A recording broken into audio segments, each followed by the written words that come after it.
what makes someone remarkable? Do you mind being described as the white people whisperer? What is the optimal age to get married? That year was the first year that we ever heard a teacher talk about race. Is the college application process fair? You start to find the non-obvious way kind of works. Is there like a cartoonist community? So many times when we go live with these things, it's like 5, 4, 3, 2, 1, boom. Boom.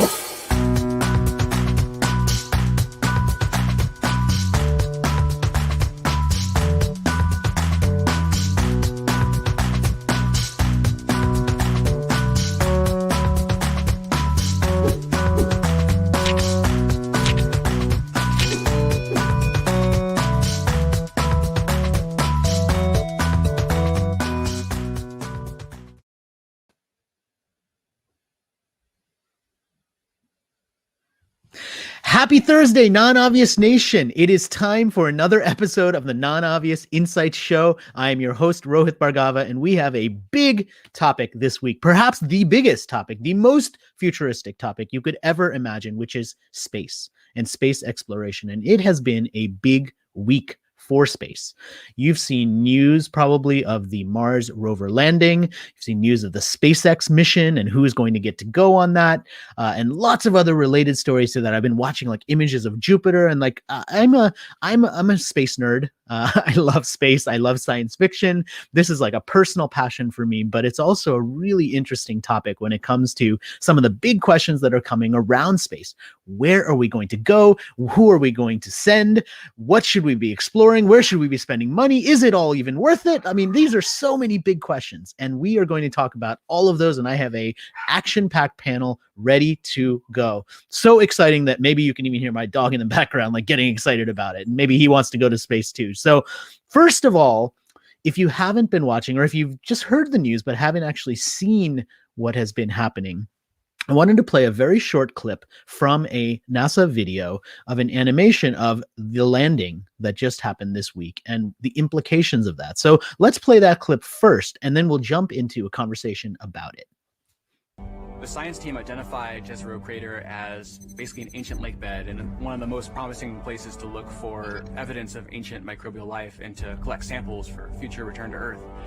The problem is it's a much more hazardous place to land. When you look at Jezero, all you see is danger. How do we go to a site that we never thought was safe enough to go to before? So the heat shield, which has protected us all the way through entry, is no longer necessary. We need to get that off so that we can actually see the ground. And we can see the ground in a couple different ways. Perseverance will be the first mission to use terrain relative navigation. So while it's descending on the parachute, it will actually be taking images of the surface of Mars and determining where to go based on what it sees. This is finally like landing with your eyes open. Having this new technology really allows Perseverance to land in much more challenging terrain than Curiosity or any previous Mars mission could. Amongst the rocks and the craters and the cliffs, these things are hazardous to the rover, but these are the things that are interesting to the scientists. Once Perseverance has figured out where she is, jettison the back shell and parachute and light up our rockets. Those rockets help us steer to a safe landing spot that's nearby. That descent stage takes us all the way down to about 20 meters off the ground. That's when we start the sky cannon. Once the rover has hit the ground, the descent stage will cut loose from the rover and fly away to a safe distance. Surviving that 7 minutes is really just the beginning for Perseverance. Its job, right, being the first leg of sample return, to go look for those signs of past life on Mars. All that can't start until we get Perseverance safely to the ground. And then that's when the real mission begins. That's when the real mission begins. And the real mission is about to begin. And we have a awesome group of people to talk about the mission. And first of all, I just want to do some introductions before we jump into the conversation. And the first person I want to introduce is my friend Omar Hatemle, who is at NASA. He's the head of technology integration, and he is in the midst of all of this. And you've been at NASA, I think, for more than, I don't remember exactly how many years now, but we met when I was probably not important, but we met when I came, and you had an amazing event there, and I'm so glad to see you. So thank you for joining us, Omar. No, it's a pleasure, right? You're welcome. And next on the screen, we've got Rachel Lyons, who's the executive director for Space for Humanity, an organization that looks at the implications of exploring space and what we should be thinking about to make space more inclusive. We'll talk about the overview effect, which we are going to get into, and lots of other work. So Rachel, welcome to you. Thank you. You're welcome. And Jared Anganza. Did I get that right? Okay, wait. Jared Angaza.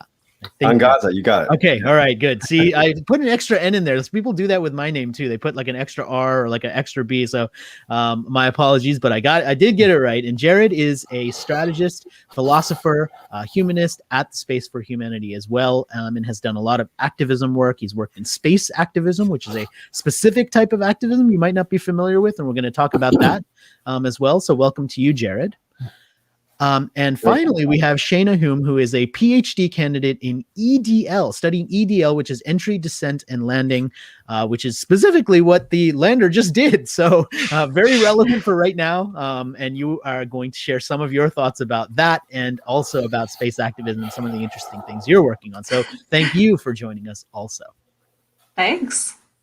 So let's start, Omar, with you. I mean, you're at NASA, and we've all seen videos of not just the kind of landing and heard. Actually, by the way, if you haven't watched and listened to some of the videos of the sounds of Mars, you need to do that. I mean, it is amazing. It's just like, I mean, it's phenomenal. Like, it is worth the time to just listen to that and be able to experience it in a totally different way. And I wonder, Omar, maybe you could just talk about like the vibe at NASA. I mean, I think I see people celebrating. It feels like a big deal.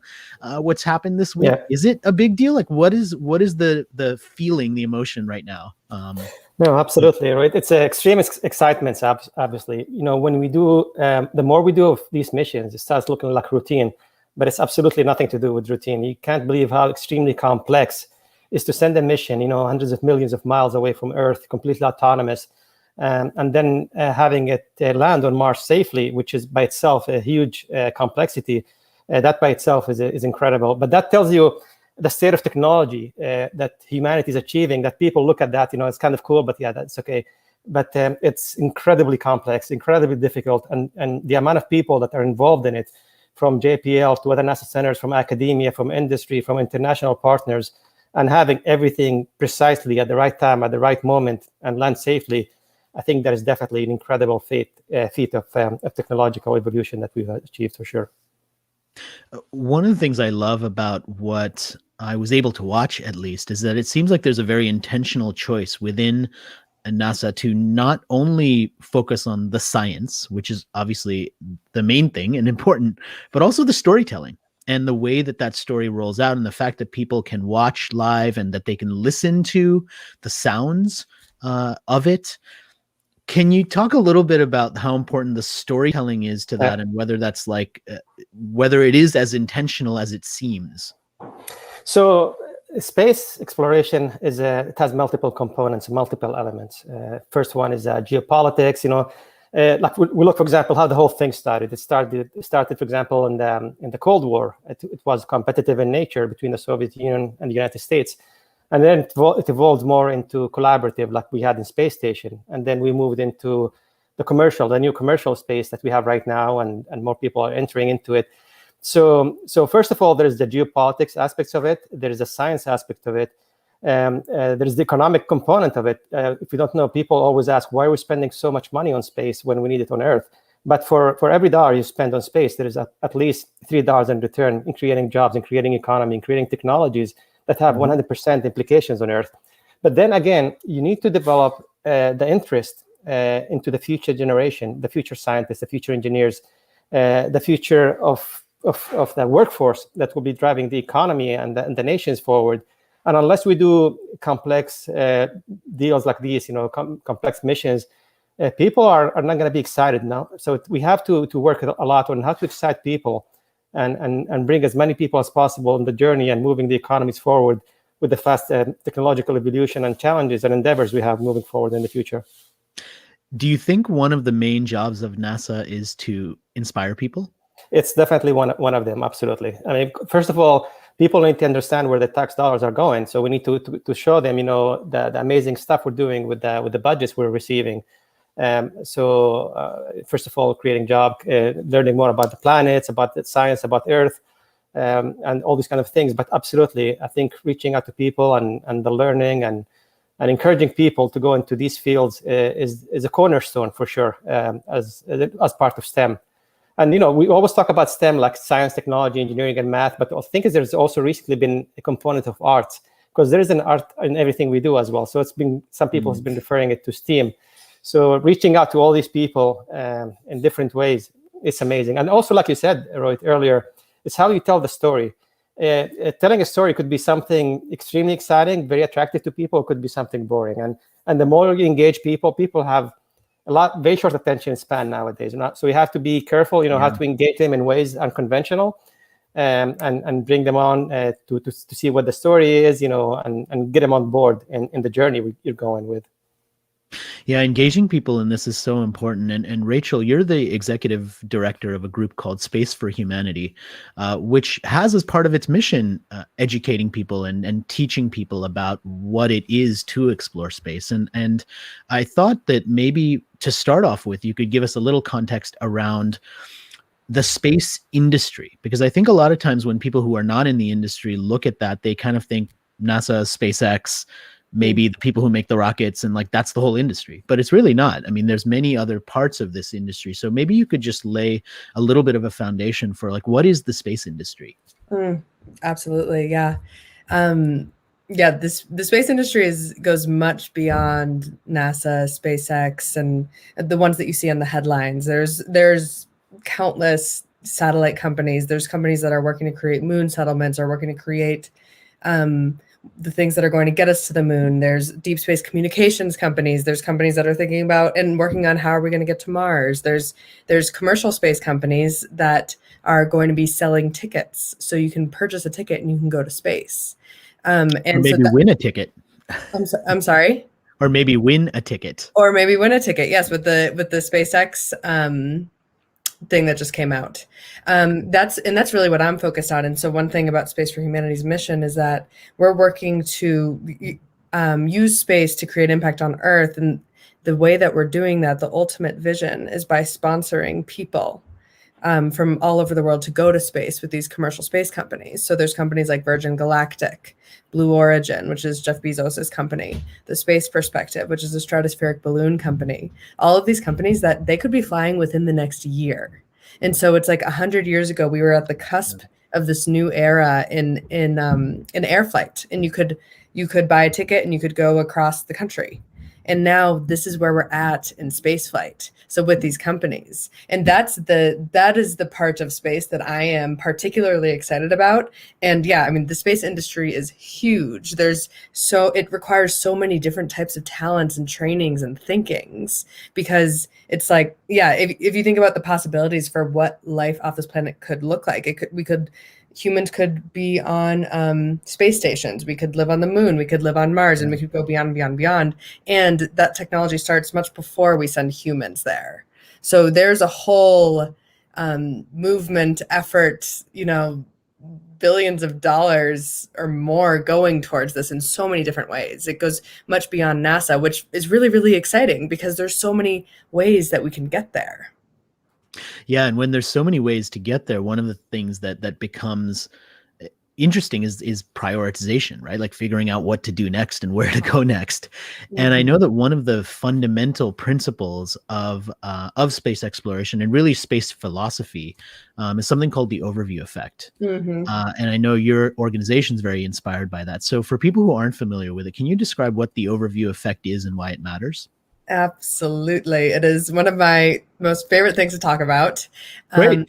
So the reason that I love space, I have many reasons that I love space, but ultimately I had an awakening experience when I was 19 years old, and I learned the context of our existence. I saw that we lived on a planet in an infinite universe, and my life was never the same after that. And come to find out, there's actually this experience that happens to astronauts. So if you can imagine being an astronaut and taking off on a rocket, which is the most intense experience you've probably ever had in your life physically. Yeah. Going off the planet, going to space, floating weightless, and looking back at the Earth and like seeing it for what it is, which is this fragile, beautiful, interconnected planet in this vast cosmos, this infinite cosmos in every direction. Astronauts come back down with a completely new perspective about everything that's happening on our planet, from humanitarian issues to political challenges to even just their place in their local communities. Yeah, and we've all kind of heard the quotes from astronauts who come back and they're like, "Oh, there's no lines between countries from space, right? Like you don't see those, you don't see the barriers." Omar kind of alluded to this as well, like the capacity to start dreaming of like what comes next and what you see next, and it's one of the effects of this. And I think that what's interesting about the overview effect is it is this. You mentioned it in what you just said, the awakening. I had a moment where it wasn't so much about space, but I got to have a little bit of a taste of it because I went on one of those 0G flights to experience what it was like to be weightless. And that's me with my camera sort of floating through the air on one of those flights. And it really does sort of shift your perspective. And I didn't even get to see anything in space. I just got to experience the weightlessness part. But it does change your perspective. And it strikes me that a lot of astronauts sort of come back more poetic and artistic than perhaps they were before. And Jared, I want to bring you into that topic specifically because you are, in addition to working at Space for Humanity, you're a philosopher, you're an activist, you've done many different things. Talk a little bit about how important it is to use space as a way to awaken that part of us. And is that something that you specifically think about? Absolutely. Yeah, I've been a human rights activist for 25 years all over the world. I lived for 10 years in East Africa doing that work. And over a long journey, I had this realization that I was working on symptoms. From poverty to the trafficking to all kinds of issues that I was working on. I felt like these were symptoms of a way that we think. And if I could address the way that we see the world, perhaps we'd have fewer problems to deal with on the back end, I guess. So as I went through that journey, I actually came across Frank White's work with the overview effect. And I needed language for talking about the interconnectedness of things. I thought if everyone really understood how profoundly we are interconnected, perhaps we wouldn't treat each other and the planet this way. So that was a long journey, but ultimately I came alongside Frank about 6 or 7 years ago, I guess, and have been just sort of working with him ever since, I guess. And we work together on lots of projects now, which is an absolute honor. We have a new podcast coming out as well together, overview sessions through Space for Humanity. But the reason we're doing that is because it's a space philosophy podcast. And I think the philosophy of space is important. It's an intentionality that we're looking for in terms of how we go out into the stars now. We've explored as humans before. There are ways that we've explored that could be improved, let's just say. We're not trying to colonize again. We'd like to be intentional about how we go to the stars. We say a lot at Space for Humanity, the way we get there matters. So that's one aspect. It's like there's a... Yeah. The way we get there is going to be determined by our culture. It's the way we see the world.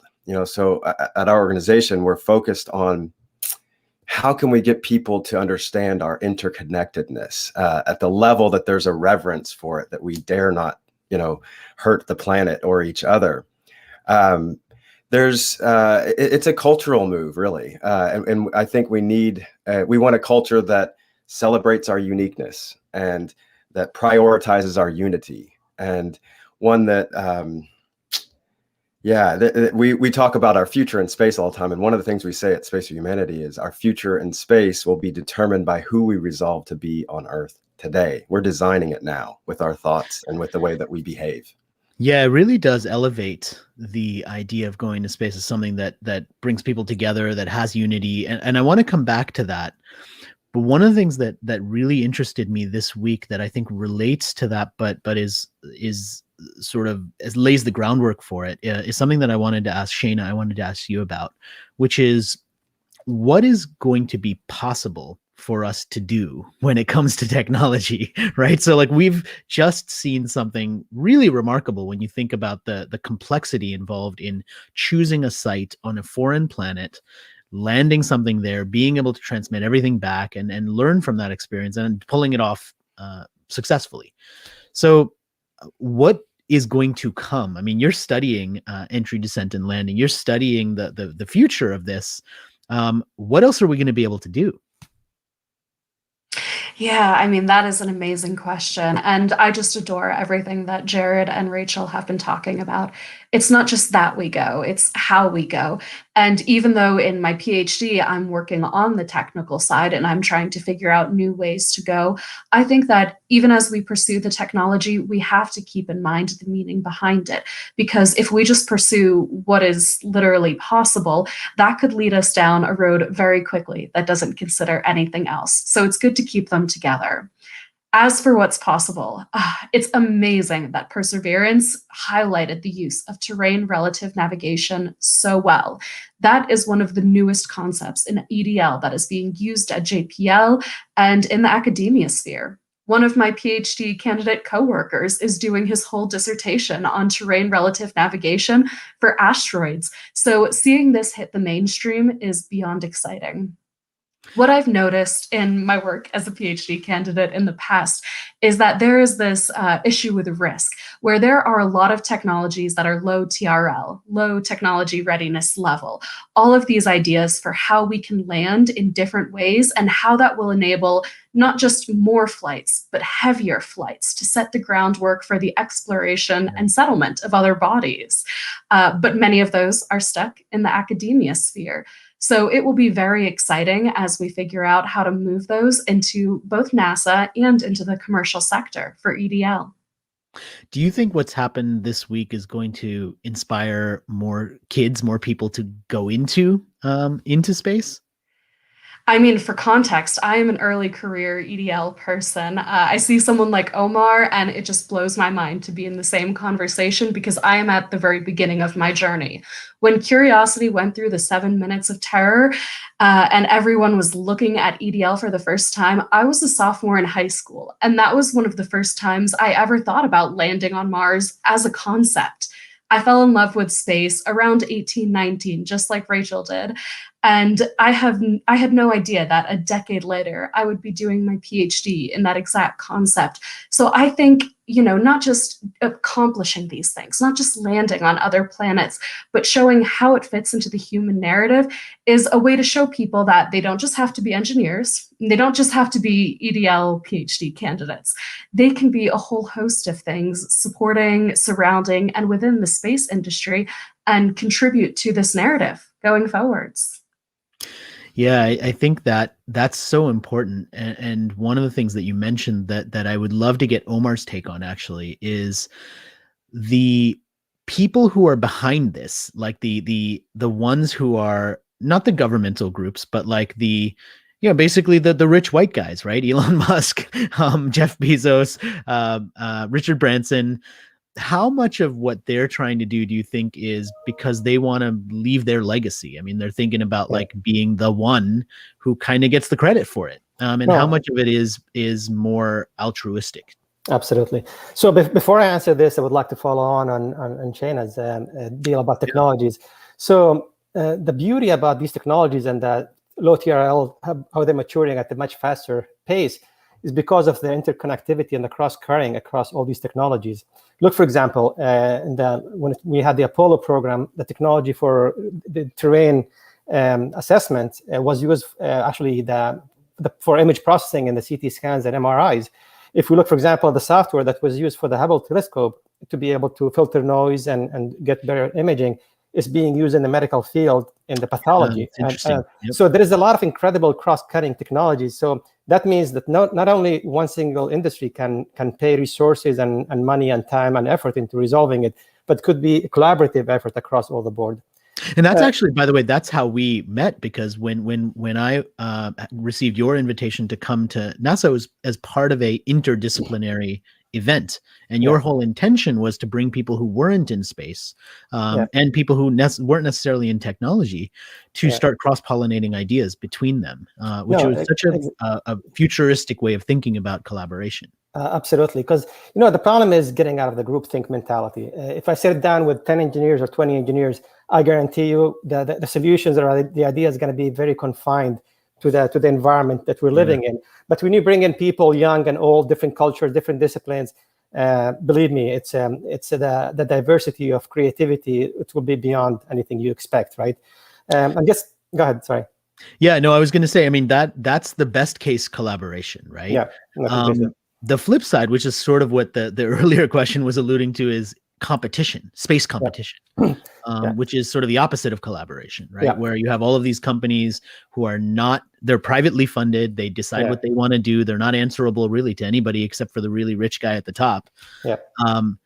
Do you see that as, I mean, this might be a tricky question, but like, is that competition, or is it, is like anybody who goes, it's like good for everybody? No, it's a question that Rohit, that I get asked a lot. Who's going to win the competition? Is it NASA or SpaceX? Well, no, I'm asking, is it a competition first of all? No, but it's not, absolutely, it's not. It's actually, if anything, it's a complementary, synergistic, the best synergistic relationship we could ever have. So SpaceX by itself could not exist, because the technology that they're using, it took us decades of corporate knowledge, billions and tens of billions of dollars, hundreds of thousands of people working on it. So we had this corporate knowledge that we have. Now we pass it along to commercial companies like SpaceX, for example. Now they can take that knowledge, and because they are private, they can be more innovative, they can do things faster, and they can create things and elements that it will take us longer to produce. So I see it as a complete synergy between both of us. I mean, they will be successful with our help, and we will be successful with their help. Look at what we're doing right now, for example. We're getting away from low Earth orbit, and we basically, SpaceX is now going to cater the rise to the space station while we concentrate our effort and budgets into exploring the moon and Mars and deep space exploration. And so it really is very collaborative right now. 100%. Yeah. No, that's great. I think that's fantastic. And you have, I don't want to go off of this without talking about your book, which just came out, which I think adds an interesting context to that. So tell us a little bit about the book and what inspired it and what you wanted to get across in that as well. So people ask me, for example, we have a lot of emerging technologies. Which one do you think is going to have the most impact? And out of those, I say artificial intelligence is going to be impacting every single industry, every single aspect of our lives. So in this book, what we try to do is basically talk about what is the impact of artificial intelligence on humanity, on society, how is it changing societal norms, how is it impacting our politics, our ethics, our biases, technologies, the future of education, the future of medicine. So it's a book that we don't basically say this is going to happen or not. We just explore things in an unbiased way.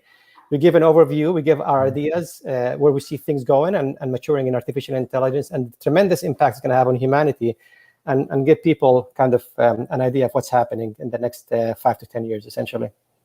Yeah, and you said education, and Rachel and Jared, I want to talk to actually both of you about this topic, because a lot of the work that you're doing with Space for Humanity crosses over into education and trying to teach people about what it means to explore space, what questions we're going to have to tackle in the future.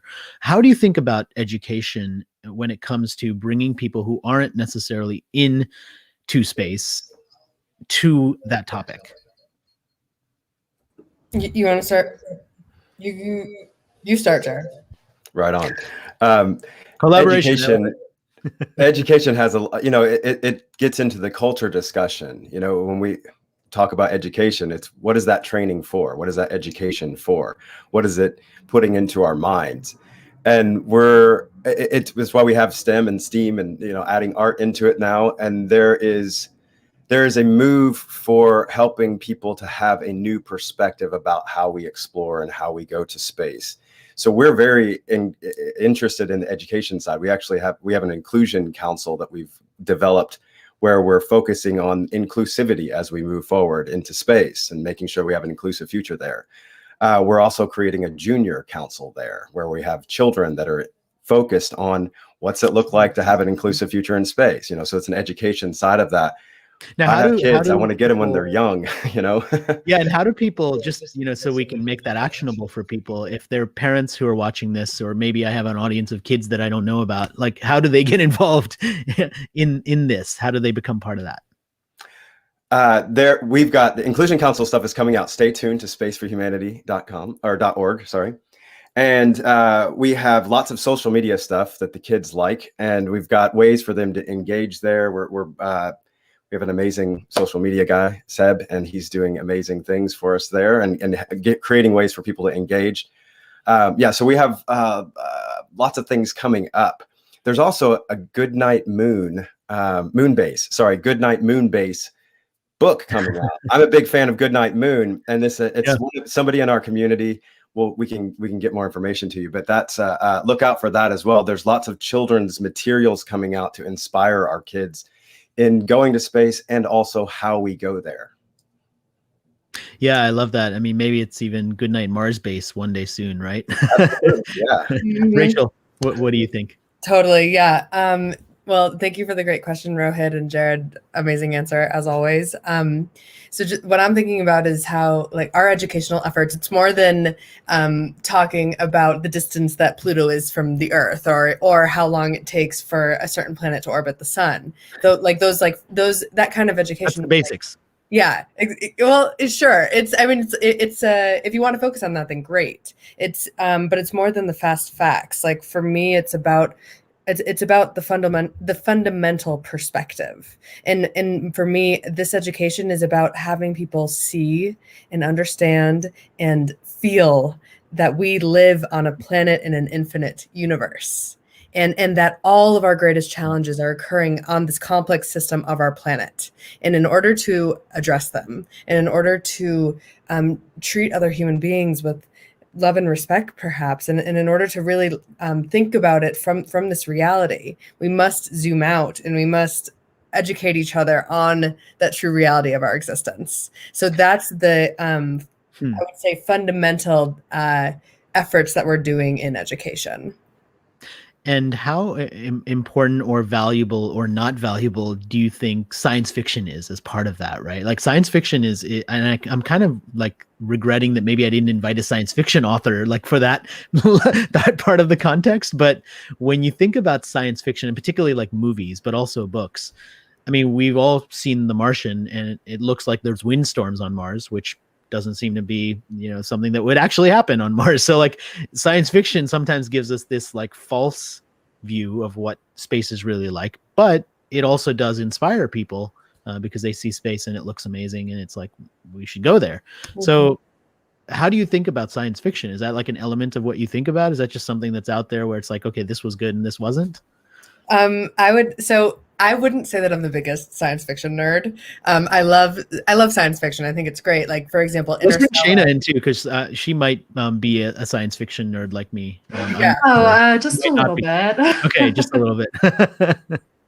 Yeah. So I mean, Omar, I don't want you to feel left out. Let's bring you in too. And this way, we will be very conscious of that missing box that was for the science fiction writer that we didn't get. So, what should we take away from science fiction? Real, not real, good, not good? That's good. Shayna, weigh in on that. Yeah, so Rachel has talked a lot in the past. I'm not sure if she mentioned it here, but her awakening was because of Cosmos, which, as far as awakenings go, that is a really good one. Mine was because of the movie Gattaca. I saw it, and I saw the idea of eugenics playing out and keeping people from space. And it really inspired me to think about, okay, how do we move forward positively? How can we avoid this dystopia that seems so common in science fiction that it's almost an assumption that the world is going to turn out in some bad way eventually? And so that's really what inspired me. Space is for everyone. And after I saw that movie, it really just, it inspired me more than I can put into words, more than I can put into about 1,000 words about how much space needs to be for everyone. And we need to bring people of every walk of life in order to make our best effort as we go into it. Yeah. Omar, what about you? What's your relationship to science fiction? So people usually look at science fiction, especially the movies and the series that were decades ago. I said, man, it's incredible how these people predicted the future. And it's not that they're predicting the future, they're inspiring the future. So when you see these films, these movies, these technologies, that's what you have in the back of your mind. So when you're designing something, your goal is actually always anchored in what you've seen and what you've accomplished too. So I think I see science fiction as inspiring the future and the future generations as well. Yeah, I mean, there is a really powerful, I'm totally blanking on where the quote came from, but it was something along the lines of, in order to invent it, we have to actually be able to imagine it first. Yep. And Alan science Key? fiction has, sorry? Alan Key, I think. Okay, there you go. See, I knew somebody smarter than me, which is all four of you, would know where it came from. I have all these things in my head and I don't exactly remember where the credit is. But yeah, you're absolutely right. I mean, we have to be able to imagine it. So we have maybe 5 minutes left in our conversation, which is a total bummer because this is such a fun topic for me and I feel like I could keep going for a long time. But in our final minutes, I want to turn towards what we should be looking for in the future, and also what any of us could do to get a little bit more involved in this topic of space exploration. To many people, it's something that we kind of watch and we sometimes jump into if there's like a hot movie going on, or if there's big news like the landing, we'll go and check that out, but then we'll kind of forget about it. And so the part of this question that I thought maybe we could start off with Rachel, you and Jared on the perspective of Space for Humanity is, how can people get involved? What can they be sort of paying attention to? And again, I'm just thinking about this as a parent of two boys, like what can I do to get my kids more interested and engaged in the topic? You want to start us, Jared? Well, sure. Yeah. I have kids, and it's most times I'm talking about my kids in some form or fashion. Yeah. And I think that it's like I was saying before, it's vitally important that we talk to them about, that is our future. We're going to space. And when my children are my age, we're going to be flying around space like we fly around, the States and around the world. So, all right, we got the prediction. We heard it here. Hey, I believe it for sure. We're closer than most people know. And I think it's important that we create resources to inspire our children in ways that I think we've failed on that in the past in some ways, in the ways that we explore. And we're raising up little explorers now. We want to infuse them with the understanding of our interconnectedness and inspire them to go through all kinds of ways, even through science fiction and through books like we talked about with Goodnight Moonbase and all that. And there are stacks of books. Go on Amazon and look for space books for kids. Trust me, I have stacks of them for mine. And we're working on, as I said, the Junior Council, where people can get involved in this inclusion discussion about how we go to space. And then on social media, we've got lots of ways, especially on Instagram, for people to get involved and be inspired. There are lots of fun videos. I have my kids on our Space for Humanity Instagram watch videos about rocket launches and all kinds of stuff all the time. Yeah, it's great. I think I saw some of those before the show. It's I love that, getting them involved. Shayna, when you think about with the work that you're doing, I mean, you're a young person, you're doing your PhD right now, younger, I think, than the rest of us, at least. And maybe you don't see yourself as young, but Resident young person. I'll steal SNL's term. Hey, go for it. Yeah, go for it. Do you see yourself as an inspiration for younger students, for girls, to get into a field that is not typically known for being particularly friendly towards women? I know that's changing now, but it hasn't typically been that in the past. Do you feel that role? Yeah, as part of what you do. For young people, for women, for other gender minorities, whatever the case might be, I think it's important to show role models of every kind, because when young people see someone who looks like them, they realize that they can do it. I decided at 18 years old that I wanted to be an aerospace engineer, and I was pretty sure I wanted to be a journalist up until then, because I never really saw myself as an engineer. Even though I thought space was the coolest thing, I didn't really see a space for myself in the industry. And so my big passion is having that change, showing that the industry is a little bit of everything. Just because I accidentally found out that I loved engineering along the way doesn't mean that that's where you should have to go if that's, if space is something you want to pursue. And so my work with the Space Generation Advisory Council, and I do a lot of different Skype a Scientist visits with classrooms in the US and Canada. It is just so important to answer kids' questions, to treat them as just the tiny adult that they are, and to remind them that science isn't a list of facts. For so many kids, I think, in schools, science turns away from exploration, which it is, and into just this memorization. And I think that's one of the biggest tragedies, because if little kids treat themselves as explorers of the universe and the cosmos around them, I think they'll find something that they're passionate about in that. Yeah, I think there's a bigger message in that for many different topics. I mean, I have long believed and said that I don't understand how history in school could possibly be boring. I mean, it's just story after story after story. And if history becomes a list of facts, of course it's going to be boring. But if we teach kids how to be storytellers and learn from the past, or as you said with science, if we teach them how to be explorers and be curious about the future, that's a much better way to teach any of these topics. So such an important point. Thank you. Rachel, Omar, bring it home with with this topic. What should we be thinking about for the future? How do we continue to inspire people? Rachel, maybe you can go first, and then we'll come back to you, Omar. So one thing that's coming to my mind is astronaut Nicole Stott, who serves on our advisory board, who talks about how we already live on a planet. We're already in space. Actually, that comes from Frank White, but we are already in space.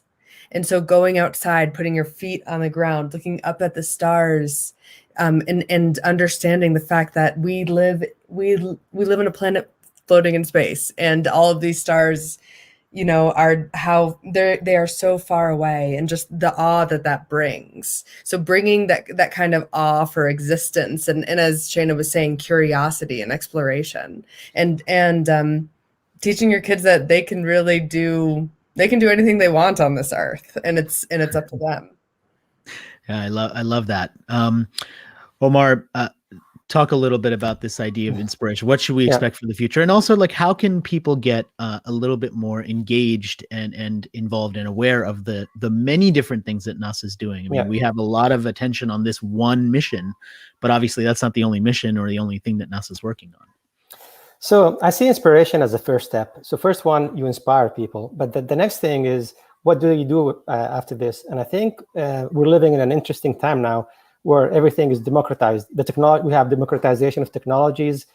People can actually not only wait to work, for example, for an agency like NASA or work for a big aerospace company, but they can start their own company. Look, for example, if you would have talked 20 or 30 years ago about some young graduates starting their own company and launching items into space, people would have thought you were crazy. But nowadays, it's complete possibility, right? I mean, the cost is very, very affordable, and technology is becoming small and cheap as well. The knowledge is available there, so we're starting to see a big influx of startups. And by the way, these startups could solve incredible problems that big corporations, big aerospace corporations or agencies have been working on for years and decades. And because they're working on it, looking at it from a different way, different perspective, they're different angle of attacking it, you might come and solve something and get you where you need to do, and you get much faster. So I think this is going to be the beginning only. We're just starting a journey, and in the future, I think it's going to be common thing for all of us to be part of going to low Earth orbit like we have now, like Richard was talking about flying. I think going to low Earth orbit is going to be something we can see in our own lifetime. It's something that's going to be affordable to everybody almost. I am super excited about what's going to come. Rachel, Jared, Omar, Shana, thank you so much for joining me for a conversation about space, about exploration, about what we should do next, and about all the topics related to that. I really, really enjoyed the conversation. Thank you. Thank you for helping amplify this message. We appreciate it. Thank you. Thank you. You're very welcome. We have been talking about space, a non-obvious topic for sure, and had an amazing conversation where we ranged from science, technology, education, science fiction, what we should expect next, entry, descent, and landing. I mean, it has been across the board. If you tuned in halfway through the conversation or you missed the beginning, definitely go back and check it out.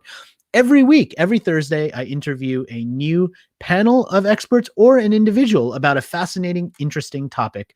This is the Non-Obvious Insights show. Join us every Thursday where we talk about a new topic, new non-obvious ideas to help you be more interesting. And until then, I'm your host, Rohit Bhargava, saying always stay non-obvious.